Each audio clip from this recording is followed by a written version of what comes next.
So my mom had a blood work appointment this morning. She got to do some blood work. She goes into the hospital because you got to do it at the hospital now.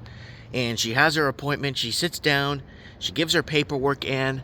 They look at it, click a few keys in the keyboard, look at her and says, this is the wrong health card number. This is not your number.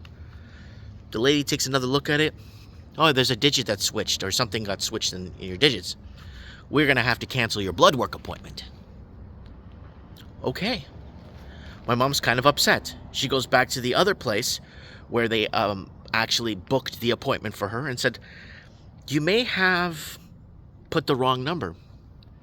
Instead of the lady taking accountability and saying, oh my God, I'm so sorry, I made a mistake, they told my mom, you have another number. You have another health card number. No, she just switched the digits over. You could see that. No, you have another number. What does this mean? A, my mom has another number, and she doesn't even know she has two health card numbers. Or B, the person booking the appointment will not take accountability for making a mistake.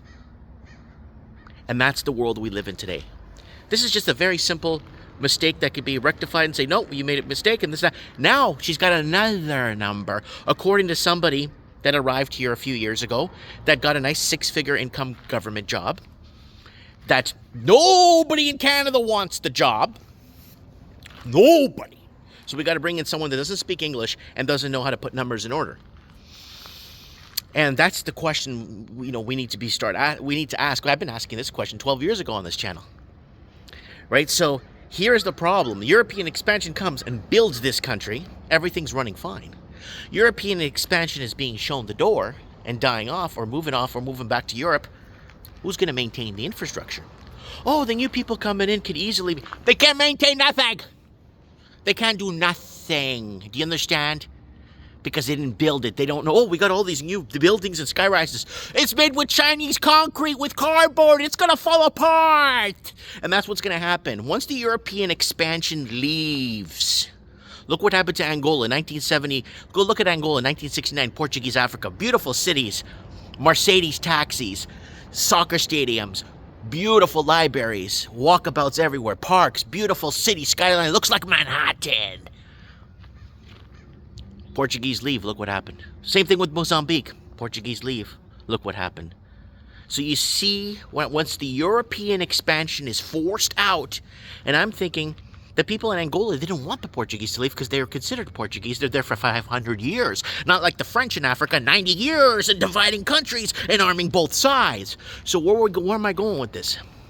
Once the European expansion leaves at a specific capacity, depending from up to down or down to up, the country falls apart. Because no one could maintain the infrastructure. So a little simple mistake in saying, oh, I put the wrong number in. I'm sorry about that. It won't happen again. No, you got a second health card number now. And that's how it's going to be going forward. Because Canadians don't want to work any of these 6-figure income jobs. So they got to bring in people to work it. The Canadians and the European expansion could build all these buildings around me. But they can't work in them. Because they don't want to work in those buildings. Anyways, let me know accountability. Watch the accountability from 2010 all the way now when it starts to crumble. 2019 was the year of the protest. The world was protesting in 2019, no confidence in government. Repo markets were going out of control. Everything was skyrocketing. Pull the trigger on a pandemic. Oh yeah, they pulled the trigger on a pandemic. Look where we are today. Mike Martin's here. I have spoken.